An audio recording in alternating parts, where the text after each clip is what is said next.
Today, we're going to be building these Pinterest-inspired shelves that my wife found online and wanted to get put in our nursery because we're having a boy coming here soon. And we're just trying to get this room completely ready for him to be able to use and for us to feel extremely comfortable in.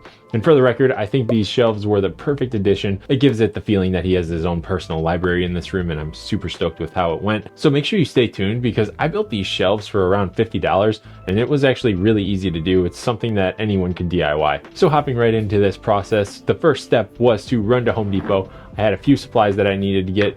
Not too many things, but I didn't have everything on hand, and I really don't like making multiple trips to the store if I don't have to, so Home Depot was our first stop. As far as what I grabbed, all I got was some 1x4x8 pine boards, and these were just the cheapest ones that you could choose from. I got 3 4-foot dowel rods, and I also got some keyhole hooks that I am going to use to mount to the back, so that way it gives them the illusion as if they're floating. Now, as far as the wood that I'm using for this project goes, if I wanted it to be absolutely perfect, I would have spent a little bit more money and maybe got some oak or a nicer pine. But for this one, I'm just going with good enough. So if you're doing the same thing as me, when you're picking out your boards, make sure you grab the straightest ones possible, because a lot of these ones that you're going to go through in Home Depot are going to be cupped, or they're going to be warped in some sort of way that is going to make it extremely hard to work with. And I kind of ran into that on this project. So make sure you're being careful when you are picking your boards. Now, there's a couple other things that I needed realistically, but I already had on hand. One of them was going to be stain, and I was planning on using this red color stain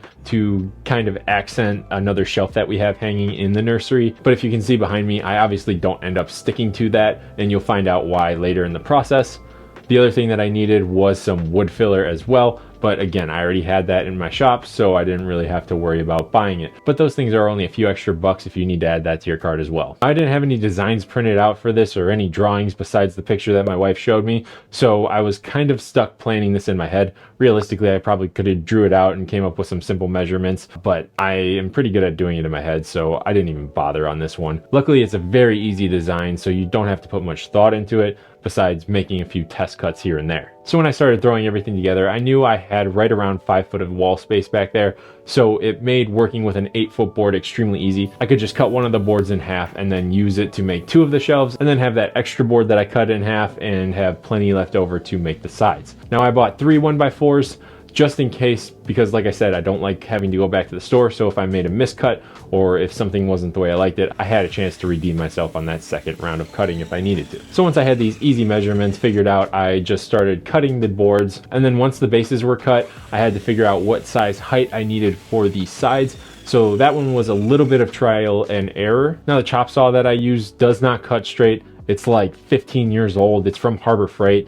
Honestly, it's kind of a pile of junk, but it works just fine. So I know how to navigate around it to make it cut all right. And that was my main reason for just going with that kind of rough and good enough look, because I do not have the tools to make this into an absolutely perfect joint. Maybe I'll upgrade one day when this thing bites the dust, but honestly, it's probably not gonna happen anytime soon.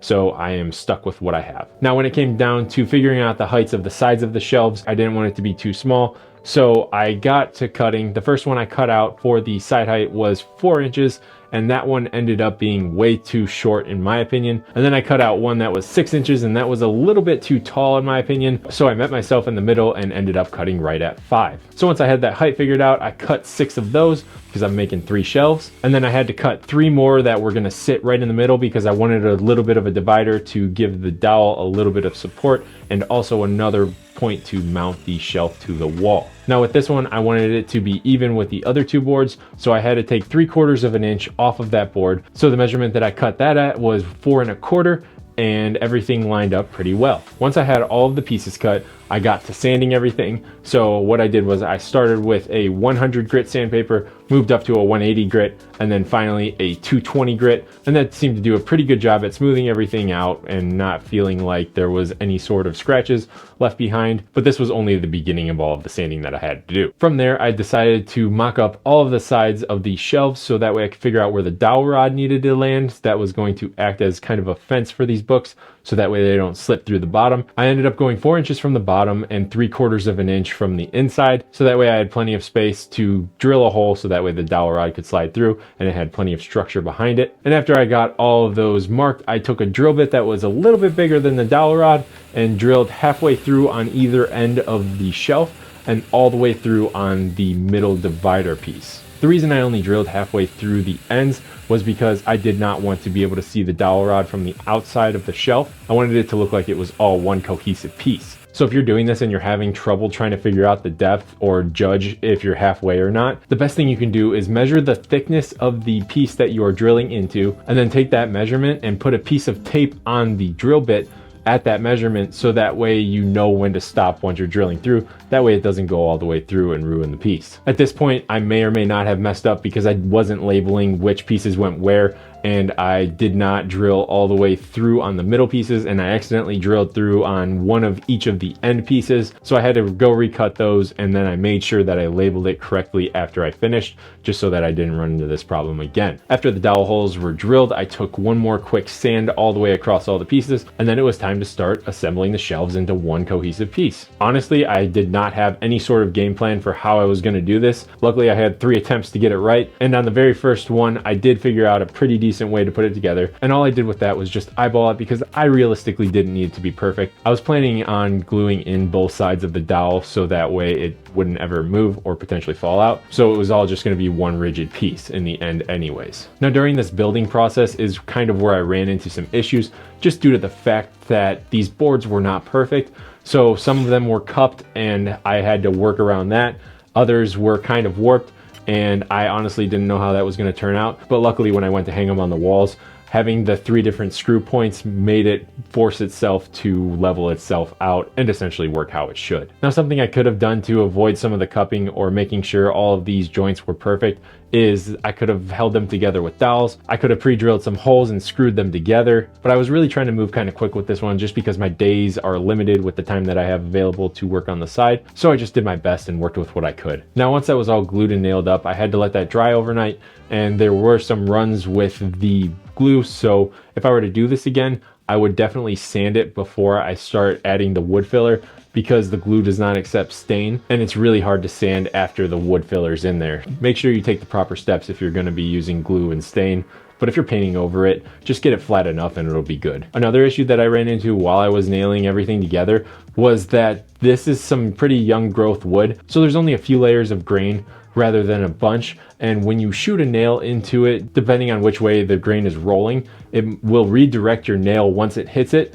So you got to be careful, otherwise your nail will pop up through on the other side and ruin your piece. Again, if you're going for that perfect finish, I would suggest using something a little bit more accurate than a nail gun. Now, this happened to me in more than one spot, so what I ended up doing was just taking a grinder and just cutting straight down into the wood and grinding the nail until it was completely cut. And then I pulled it out. And then my plan from there was just to use wood filler and fill in that gap that I had grinded down. And if you're going for that perfectly finished wood look with the stain, this is not going to be the best way to get the nail out of there, but luckily I was okay with the rough kind of finish. So once I had all the nails cut, I took some of my wood filler that I already had, which happened to dry out a little bit, so I had to get it wet and mix it properly. But if you're using new wood filler, you don't really have to worry about the adhesion because it's brand new. So mine was a little bit more tricky than most, but all I did was take the wood filler and go along all of the seams, filled in all of the nail holes, filled in all of the knots in the wood. I let everything set and finish drying overnight, so that way the next morning all I had to do was sand it down and make it completely flat.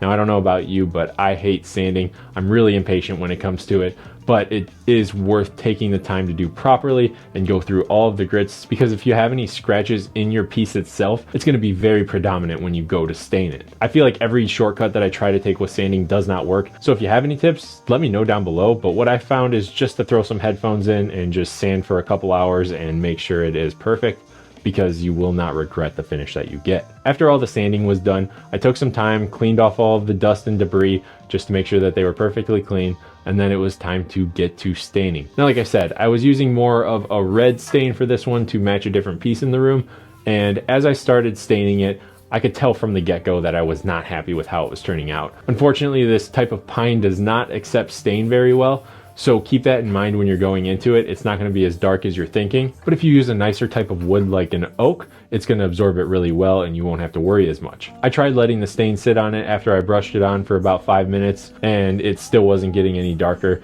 So once all the pieces were finished and wiped off, I just decided to throw a layer of paint over it and just call it a day, because it just was not fitting the vibe of the room. We ended up having this extra pastel green color that we used for a different project, and I think that was the right move, to be honest, just because we already have so many different colors in here. There's different greens, blues, reds, yellows. So this green was a good addition, and it fits right in just with the aesthetic that we're trying to produce here. In order to apply that paint, I probably could have sanded again before I put it on there, but I didn't even bother. So I just did 2 coats, all brushed on. I was worried that there were going to be some brush strokes that showed through, but everything actually evened out pretty good. I tried taking the foam roller to it, but it was like bubbling up for some reason. I don't know if it was just because it was kind of cold outside or if there was something wrong with the roller, but I ended up not going that route and just leaving it as brush strokes, and like I said, we were totally fine. So something to keep an eye on when you are brushing paint on is that it can get gooped up pretty easily in some spots that you might not see. So take that extra time, brush it out of all of the corners, so that way there are no runs in your paint when you go to finish it. I did end up having a couple small runs, but nothing crazy. It's not anything that you could see on a quick look, so I was totally okay with how it turned out. At this point, when all the paint dried, I was feeling pretty confident again with this whole project, so I decided that it was time to router out the backside of it and get those keyhole brackets on, so that way I could get it hung ASAP. All I did was measure down from the top part of the shelf on all of the sides down 1/2 of an inch, and then once I had that mark, I set the keyhole bracket on it and traced it,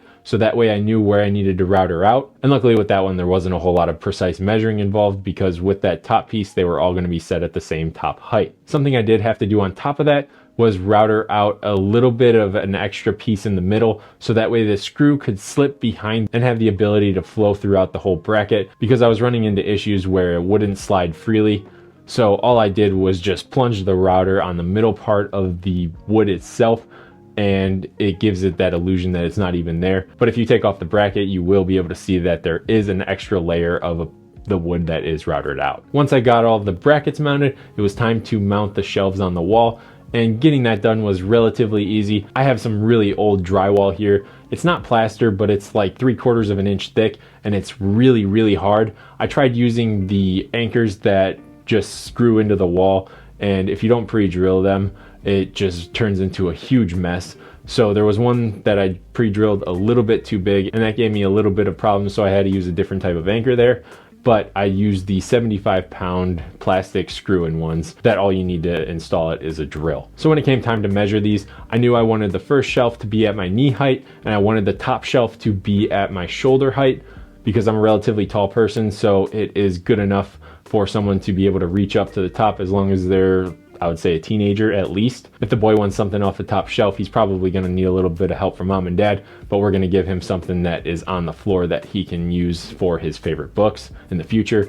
But this is what we're working with for now. But we've got a couple years before he's going to need that free floating library. So as soon as I had the bottom and the top shelf figured out, all I had to do was split that in half and take the difference, and that was where I was going to mount my middle shelf. So everything was evenly spaced and looks really, really neat on the wall. And the way I got the distance between the 2 outer sides, all I did was I took my 4-foot level, put some painter's tape over it, and just set it on the shelves and marked where the brackets were.